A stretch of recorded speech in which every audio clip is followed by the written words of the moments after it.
څاروي د عیوب مسلې بیان کړي چې کوم څاروي کې مخکې نه عیب موجود وي هغه څاروي باندې قرباني صحیح نه ده او کوم څاروي کې چې د قرباني په وخت کې یعنی د حلالولو په وخت کې عیب راشي نو هغه باندې بیا قرباني کې څه فرق نه راځي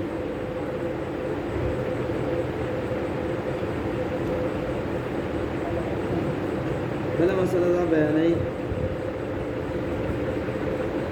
یو څاروی داسې دی چې هغه سره چا بدفیلي وکړه داسې خلک هم موجود دي چې څاروو سره بدفیلي کوي نو هغې باندې قرباني جایز ده او مکروه ده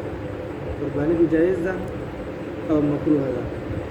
د دغې څاروي په باره کې راځي چې کوم څاروي سره بدفیلي وشي چې دا یې څاروی د حلال کړی شي او دې څلولی شي مکمل د ختم شي ځکه چې دې بیا نسبت کس ته کېږي او په معاشره کې ډېرې خبرې په دې باندې مشهورې وي نو دې د وجې نه داسې څاروي نه ځان ساتل پکار دي خو که چا وکړو نو جایز دي خو مکروه دي مکروه مطلب دا نه چې د حرامي ښه یو مکروه مطلب دا مکروه تنزیهي هغه حلالو ته نږدې او یو مکروه تحریمي هغه حرامو ته نږدې په دواړو صورتونو کې مکروه تنزیهي دې کې څه پروا نشته مکروه تحریمي حلال جایز وي او ځان ته لکه داسې ساتل پکار دي لکه څنګه چې سړی ځان د حرامو نه ساتي هغې کې څه ناڅه ګناه وي او مکروه تنزیهي کې ګناه نه وي یو څاروي باندې داسې خارق دی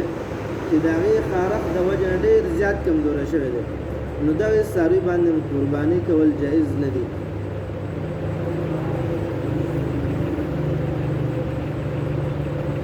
یو څاروي سترګې ګډې وډې دي یا وړوند دی نو هغې څاروي باندې قرباني کول جایز نه دي یو څاروی داسې چې د هغه پیدایشي غوږونه واړه دي نو هغه باندې قرباني جایز ده تاسو د پرون ما ویلي که درې میسه غوږې کټ شوی وي بیا به قرباني صحیح نه ده خو که پیدایشي واړه وي بیا قربانۍ کې هېڅ فرق نه راځي یو څاروی داسې نر څاروی دی او انډه یوه ده نو هغه باندې پیدایشي داسې نو هغه باندې قرباني جایز ده په هغې کې څه مسله نشته نو دغه مختلفې مسلې وي چې د عیوب مسلې وي اکثر به دا عیوب یا سترګو کې عیبي یا ګرځېدو کې عیبي او یا غاښونه نه وي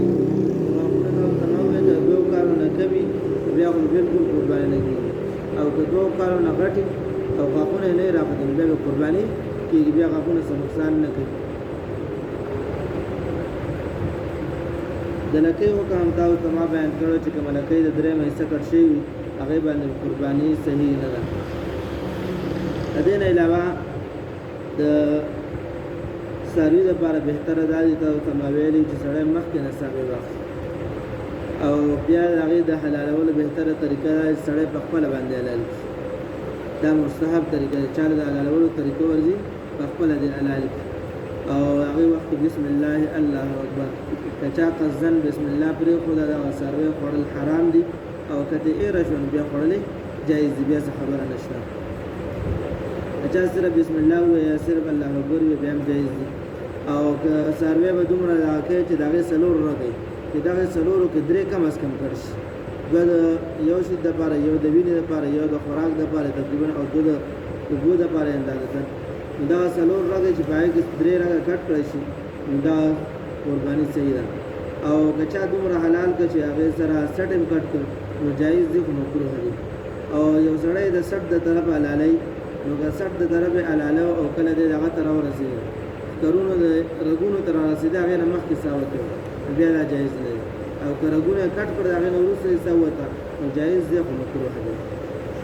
دې نه منع راغلی دا د حلالولو متعلق دا او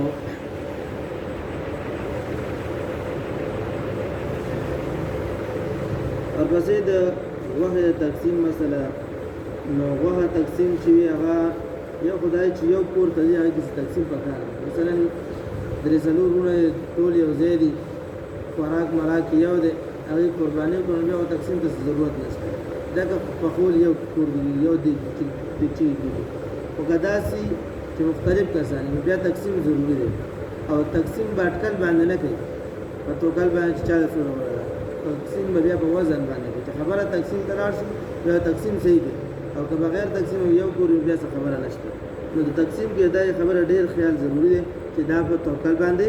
نو هر انسان ته پورا ایسر رسول پکار دی دا کدی کې بیا ګناه ده د سود خطر به راځي نو دې د وجنه تقسیم بیا پورا کول پکار دی بیا هغه نو څنګه سره کټي او کنه کټي هغه صدقه کوي هغه جدا مسله ده او قرباني په خپل معنا شي که بالفرض د قصاب داسې چې هغه غیر مسلم وي عیسائی یا يهودي وي دا قرباني صحیح چې هغه حلال دي خو د هندو وغیرہ صحیح نه یعنی داسې کس چې هغه یو آسماني دین مني او د پیغمبر قائل وي نو هغه قرباني هغه تعلق سروي حلال کې بالکل صحیح او په دې شرط چې هغه بسم الله وایي او ګدین علاوه نور څومره خلک دي غیر مسلمان دي هندوان دي سکان دي یا نور د دوه نه علاوه د چانه يهوديان نه عیسایان علاوه په نور چا قرباني صحیح نه ده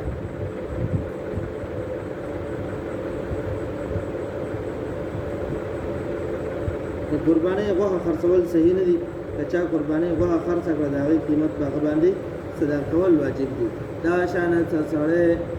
سرمند د خپل ځان لپاره استعمالي بالکل استعمالول شي بالفرض یو سره په خپل موچي دا نه سرمنه مچکړه صدقه دې جوړ کړه واسکټ دې جوړ کړه یا دې نور څه نه جوړ کړه بالکل استعمالول شي او چې کله خرڅ کړه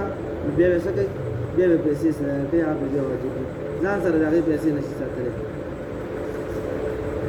او دا مختلف مسائل دي اور مسائل بلا شی دي او ټول عالمان نه جوړيږي دا په کار راځي چې کوم تاسو ته وایي نو دا هغه مسائل چې کوم ضروری مسائل چې صاحب نصاب څوک دي او قرباني په چا باندې واجب ده نصاب څه شی دی او کم سروي غسل پکار دي د کم سروي نه ځان ساتل پکار دي سو کال والا پکار دي سو کسان پکې شریک دي شي او څنګه به حلال او د غوښه به تقسیم دا به دې کې ضروری مسائل نور مسائل بلا شی کتابون بلا شی لیکلي نو هغه مستاصل په تعلق نه سدي د دې لپاره دا مسائل بس سنا سبا پوښوي دي پورې چې کوم تاسو قرباني سره تعلق ساتي هغه دغه مسائل او نور کې بیا څه مسله را دي ان شاء الله کمال راځي دا ورته او کمال نه راځي چې تاسو دې صحیح دي